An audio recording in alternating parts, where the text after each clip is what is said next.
வாரத்தில் ஒரு தடவையாவது நம்ம வீடுகளில் சாம்பார் கண்டிப்பாக இருக்கும். அது இட்லி சாம்பாராக இருக்கலாம், இல்லை இந்த மாதிரி காய்கறிகள் போட்டு லஞ்சுக்கு செய்கிற சாம்பாராக இருக்கலாம். ஏதாவது ஒரு வகையில் சாம்பார் அப்படிங்கிறத வாரத்தில் ஒரு தடவையாவது செஞ்சுருவோம் இல்லையா? கத்திரிக்காய், முருங்கைக்காய், உருளைக்கிழங்கு, பீக்கங்காய் இந்த மாதிரி நிறைய காய்கறிகள்லாம் போட்டு சாம்பார் வச்சுருப்போம். முள்ளங்கி போட்டு சாம்பார் வச்சு பாருங்கள், அதோட வாசனையே தனி தான். அதே மாதிரி டேஸ்ட்டும் ரொம்ப அட்டகாசமாக இருக்கும். முள்ளங்கி சாம்பார் யாருக்கெல்லாம் பிடிக்கும் அப்படிங்கிறத மறக்காமல் கமெண்ட்டில் சொல்லுங்கள். இன்றைக்கி நம்ம முள்ளங்கி சாம்பாரோட ரெசிபியை டீட்டெயிலாக பார்க்க போகிறோம். அதுக்கு முன்னாடி நம்ம சேனலை சப்ஸ்கிரைப் பண்ணிக்கோங்க. சப்ஸ்கிரைப் பண்ணிவிட்டு பார்த்தா மட்டும்தான் அடுத்தடுத்து நான் போடுற ரெசிபிஸ் எல்லாமே நீங்கள் மிஸ் பண்ணாமல் பார்க்க முடியும். இன்ஸ்டாவில் இதே மாதிரியே நீங்கள் ஷார்ட்ஸ் வீடியோஸ்லாம் நிறைய பார்த்து என்ஜாய் பண்ணணும் அப்படின்னா இன்ஸ்டாகிராம் ஐடி டிஸ்கிரிப்ஷனில் கொடுத்துருக்கேன். பிடிச்சிருந்ததுன்னா ஃபாலோ பண்ணிக்கோங்க.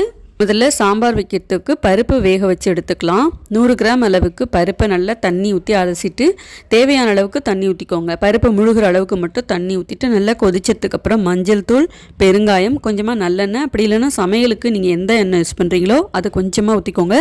ஏன்னா குக்கரில் மேலே சில நேரம் பருப்பு வேக வைக்கும்போது தெரித்து கீழெல்லாம் வழிஞ்சிரும். அந்த மாதிரி வழியாமல் இருக்கிறதுக்காக தான். இது ஒரு 4 விசில் மட்டும் வச்சு வேக வச்சு எடுத்துக்கலாம். இது அப்படியே இருக்கட்டும். இப்போ இது வேகிறதுக்குள்ளார நம்ம முள்ளங்கியை கட் பண்ணிக்கலாம். முள்ளங்கியில் பார்த்திங்கன்னா நிறைய ஊட்டச்சத்துக்கள்லாம் இருக்குது. இது ஒரு சத்தான காய்கறி. நம்ம சாதாரணமாக நிறைய காய்கறிகள்லாம் சாம்பாரில் சேர்த்து செஞ்சுருப்போம்.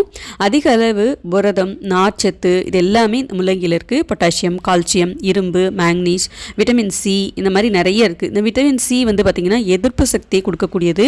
இது மட்டும் இல்லாமல் டயபெட்டிஸில் இருக்கிறவங்க இந்த முள்ளங்கியை ஏதாவது ஒரு வகையில் நம்ம சேர்த்துக்கிறது ரொம்பவே நல்லது. இன்சுலினோட உற்பத்தியை அதிகரிக்கும், ரத்த சர்க்கரையோட அளவையும் குறைக்கும். பாருங்க, பருப்பு எந்த அளவுக்கு வெந்திருக்கணும் அப்படின்னா கரண்டியால் வச்சு நல்லா கடைஞ்சி விட்டிங்கன்னா கரையக்கூடாது. கொஞ்சம் மேலே உதிரி உதிரியாக இருக்கணும். அந்த மாதிரி இருக்கணும். நல்லா கரைஞ்சி தண்ணியாக கஞ்சி மாதிரி இருந்துச்சு அப்படின்னா சாம்பார் வைக்கும்போது தடன்னு கெட்டியாக கூட்டு மாதிரி ஆகிடும். ஸோ இந்த மாதிரி வேக வச்சு எடுத்துக்கோங்க. இப்போ சாம்பார் வைக்கிறதுக்கு ஒரு பாத்திரத்தில் எண்ணெய் ஊற்றிக்கலாம். எண்ணெய் ஊற்றி காஞ்சதுக்கப்புறம் கடுகு, சீரகம், பச்சை மிளகாய், அப்படி இல்லைன்னா காஞ்ச மிளகாய், ரெண்டுத்தில் எது வேணாலும் சேர்த்துக்கலாம். ஒரு கொத்து கருவேப்பிலை, நீல வாக்கில் கட் பண்ண ஒரு பெரிய வெங்காயம் நல்லா மெல்லிஸாக கட் பண்ணி சேர்த்துட்டு நல்லா வதக்கிக்கோங்க. பெரிய வெங்காயம் இருக்கிற இடத்துல நீங்கள் சின்ன வெங்காயத்தை கூட மெல்லிஸாக கட் பண்ணி சேர்த்துக்கலாம்.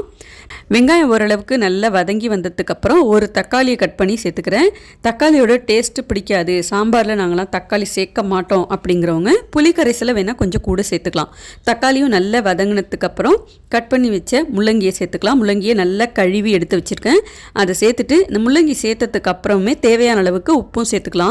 அப்போ தான் காயில் நல்லா உப்போட டேஸ்ட் உறைஞ்சி நல்லா இருக்கும். இப்போ நல்லா ஒரு தடவை வதக்கி விட்டுட்டு பருப்பு வேக வச்ச தண்ணி இருக்குது பார்த்தீங்களா, அது பருப்பு அப்படியே வடிகட்டிட்டு தண்ணியை மட்டும் சேர்த்துக்கணும். இந்த பருப்பு வேக வச்ச தண்ணியிலே காயெல்லாம் வேகும்போது ரொம்ப நல்ல ஒரு டேஸ்ட் கொடுக்கும். காயெல்லாம் சேர்த்ததுக்கப்புறம் தண்ணி ஊற்றி காயை வேக வைக்கிறத விட இந்த மாதிரி பருப்பு வேக வச்ச தண்ணியிலே காய் வேக வைக்கும்போது அந்த பருப்போட டேஸ்ட்டெல்லாம் காய் நல்லா உறிஞ்சி சாம்பாரும் நல்ல டேஸ்ட்டாக இருக்கும். முள்ளங்கி வேகிறதுக்கு ரொம்ப நேரம் எடுக்காது. கொஞ்சம் நல்லா வேக ஆரம்பிச்சிட்டு அப்படின்னா பார்க்கறதுக்கு டிரான்ஸ்பரண்ட்டாக கண்ணாடி மாதிரி இருக்கும். நல்லா வெந்திருக்கான்னு ஒரு தடவை செக் பண்ணி பார்த்துட்டு இப்போ சாம்பார் தூள் சேர்த்துக்கோங்க. குழம்பு மிளகாய் தூள் தான் நான் சேர்க்குறேன். என்னோடய சமையலில் எல்லாத்துக்குமே நான் இது தான் பயன்படுத்துவேன். சைவம், அசைவம் அப்படின்னு நீங்கள் சாம்பார் தூள்னு தனியாக வச்சுருந்தீங்கன்னா அது உங்களுக்கு எந்த அளவுக்கு தேவையோ அதுக்கு தகுந்த மாதிரி சேர்த்துட்டு கொஞ்சம் பச்சை வாசனை போக நல்லா கொதிக்க வச்சுருங்க. இந்த அளவுக்கு நல்லா கெட்டியாக இருக்குது பாருங்கள். இப்போ வேக வச்ச பருப்பு சேர்த்துட்டு ஒரு சின்ன நெல்லிக்காய் சைஸ் அளவுக்கு புளியை வெந்நீரில் ஊற போட்டிருந்தேன். அதில் 1 டம்ளர் தண்ணி ஊற்றி நல்லா கரைச்சிட்டு அதையும் சேர்த்துக்கோங்க. இப்போ எல்லாத்தையும் நல்லா ஒன்று சேர கலந்துட்டு ஒரு நிமிஷத்துக்கு மட்டும் கொதிக்க வச்சா போதும். இப்போது இந்த மாதிரி லேசாக கொதி வருது பாருங்கள். அவ்வளோதான், நமக்கு சாம்பார் ரெடி ஆகிடுச்சு. மேலே கொஞ்சமாக வாசனைக்கு பெருங்காயத்தூள் சேர்த்துக்கோங்க. கருவேப்பிலையை அந்த மாதிரி கிள்ளி போட்டு சேர்த்துக்கோங்க. முள்ளங்கி சாம்பார் அவ்வளோதான், சூப்பராக ரெடி ஆகிடுச்சு. நல்லா கம்மன்னு வீடு முழுக்க வாசனை சூப்பராக இருக்கும். ட்ரை பண்ணி பாருங்கள். இன்றைக்கி நீங்கள் பார்த்த முள்ளங்கி சாம்பார் ரெசிபி உங்கள் எல்லாருக்கும் ரொம்ப பிடிச்சிருக்கும்னு நம்புகிறேன். பிடிச்சிருந்தா மறக்காமல் நீங்களும் ஒரு வாட்டி ட்ரை பண்ணி பாருங்கள். நீங்கள் ஒரு யூடியூபராக இருக்கீங்க, ஃபேஸ்புக், யூடியூப், இன்ஸ்டாலெல்லாம் வீடியோஸ் போஸ்ட் பண்ணிகிட்ருக்கீங்க. உங்களோட வீடியோஸ்க்கு வாய்ஸ் ஓவர் கொடுக்கணும், அதுக்கெலாம் எனக்கு டைம் இல்லை அப்படிங்கிறவங்க இன்ஸ்டாகிராம் ஐடி கொடுக்குறேன். அதில் எனக்கு பர்சனலாக டிஎம் பண்ணுங்கள், டீட்டெயில் கொடுக்குறேன். ஓகே ஃப்ரெண்ட்ஸ், அடுத்தடுத்து வரப்போகிற ரெசிபிஸ் எல்லாமே நீங்கள் மிஸ் பண்ணாமல் பார்க்கணுன்னா சேனலை சப்ஸ்கிரைப் பண்ணிக்கோங்க. இன்ஸ்டாகிராம் ஐடியையும் மறக்காமல் ஃபாலோ பண்ணிக்கோங்க. பாய்.